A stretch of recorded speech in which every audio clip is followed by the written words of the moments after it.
Au cœur de l'Afrique de l'Ouest, là où le soleil peint le ciel de nuances d'or et d'orange, s'étend une terre pleine d'histoire, le Togo. Des montagnes ondoyantes aux marchés vibrants, chaque recoin murmure des récits anciens. Aujourd'hui, je t'emmène dans le passé, vers un royaume puissant et un roi dont le nom se prononce encore avec un mélange d'admiration et de prudence. Voici l'histoire du roi Agokoli de Notse. Notre récit commence il y a très longtemps, avec le peuple Ewe, une communauté vive et résiliente. C'étaient des voyageurs, avançant à travers les terres, guidés par les étoiles et la sagesse de leurs ancêtres. Leur périple les mena vers une ville fortifiée, un lieu supposé de sécurité et de prospérité, Notse. La vie y suivait son rythme, cultivée, créée, célébrée.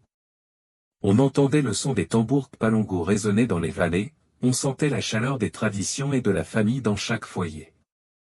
C'était un peuple de paix, maître dans l'art du tissage et de l'agriculture, leur vie intimement liée au cycle de la terre. Mais tout royaume a son dirigeant, et Notse ne faisait pas exception. Sur le trône monta un homme à la présence imposante, le roi Agokoli. Ce n'était pas un simple chef, c'était un roi dans toute la puissance du terme. Grand, robuste, avec un regard qui semblait transpercer l'âme, il inspirait le respect. Certains disent qu'il était un stratège brillant, un leader rêvant d'un royaume si fort qu'aucun ennemi n'oserait l'affronter. D'autres se souviennent de lui comme d'un homme dont l'ambition projetait une ombre longue et sombre sur son peuple. Sous son règne, Notse prospéra, du moins en apparence. La ville était protégée par une immense muraille, symbole du pouvoir d'Agokoli. Mais ce n'était pas une simple muraille. Elle était épaisse et haute, construite avec de l'argile mêlée de tessons de poterie, de pierres tranchantes et même d'épines. Une véritable forteresse, destinée à tenir les ennemis à distance, mais très vite, elle donna l'impression d'enfermer ses propres sujets. Les guerriers du roi patrouillaient les rues, rappel constant de son autorité.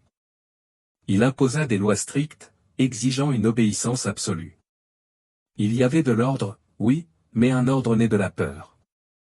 Le règne d'Agokoli fut marqué par des actes légendaires de sévérité.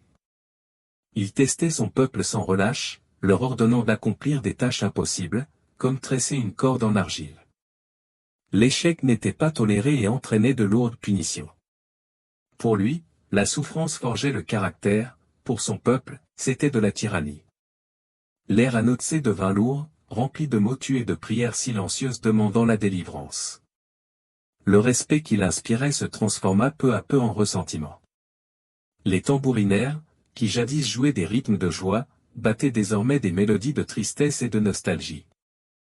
Les cultivateurs travaillaient la tête basse, écrasés non seulement par l'effort mais aussi par le poids d'un règne oppressant. Les anciens se réunissaient en secret, le visage inquiet. Ils savaient qu'il fallait agir. L'esprit du peuple Ewe, un esprit de liberté, de solidarité, était en train d'être étouffé derrière les murs de Notse. La tension était comme la peau d'un tambour trop tendu, prête à se rompre. Une rébellion silencieuse naquit alors, menée non par des armes, mais par des chuchotements et un plan ingénieux. Et au cœur de ce plan se trouvaient les femmes Ewe. Jour après jour, pendant leurs activités quotidiennes, elles versaient discrètement de l'eau sur une section de la grande muraille. Petit à petit, goutte après goutte, le mur redoutable commença à s'assouplir. C'était un acte de résistance lent, patient, et incroyablement audacieux, réalisé sous les yeux même du roi. Puis, une nuit décisive, lors d'un festival où tambours et danse faisaient vibrer la cité, une diversion parfaite, le moment arriva. Un ancien, armé d'un poignard sacré, perça la partie ramollie du mur. Une ouverture fut créée. L'exode qui suivit resta gravé dans l'âme même du peuple Ewe. Ils se déplacèrent en silence, une file d'ombre glissant sous la lune. Pour étouffer leurs traces et dérouter d'éventuels poursuivants, ils marchèrent à reculons, une astuce simple, mais géniale. Les familles se serraient les unes contre les autres, le cœur battant entre peur et espoir. Ils abandonnaient leurs maisons, leurs biens, tout ce qu'ils avaient construit à Notse. Mais ils emportaient avec eux quelque chose de bien plus précieux, leur liberté. Cet événement devint célèbre sous le nom de Agbogbozeda, le festival célébrant leur fuite vers la liberté. Au matin, Agokoli se réveilla dans une ville à moitié vide, la muraille percée non par une armée, mais par la détermination de son propre peuple. Sa forteresse devint sa prison. L'héritage qu'il laisse est complexe. Pour les Ewe, et pour tout le Togo, Agokoli est un symbole puissant. Le danger du pouvoir absolu, mais aussi la force d'un peuple uni face à l'oppression. Son histoire rappelle que même les murs les plus imposants peuvent tomber, non par la violence, mais par l'unité, la patience et un désir profond de liberté. Aujourd'hui encore, les ruines de la muraille de Notse se dressent comme un monument silencieux. Elles nous mettent en garde contre les dirigeants qui gouvernent d'une main de fer, mais elles nous remplissent aussi de fierté pour la résilience de nos ancêtres. L'histoire d'Agokoli n'est pas seulement un chapitre du passé.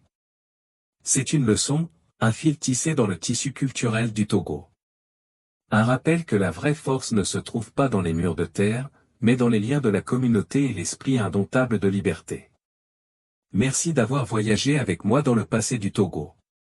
Si cette histoire t'a plu, n'hésite pas à liker, partager et t'abonner pour d'autres récits de notre riche héritage. À très bientôt, reste curieux, et n'oublie jamais les histoires qui nous façonnent.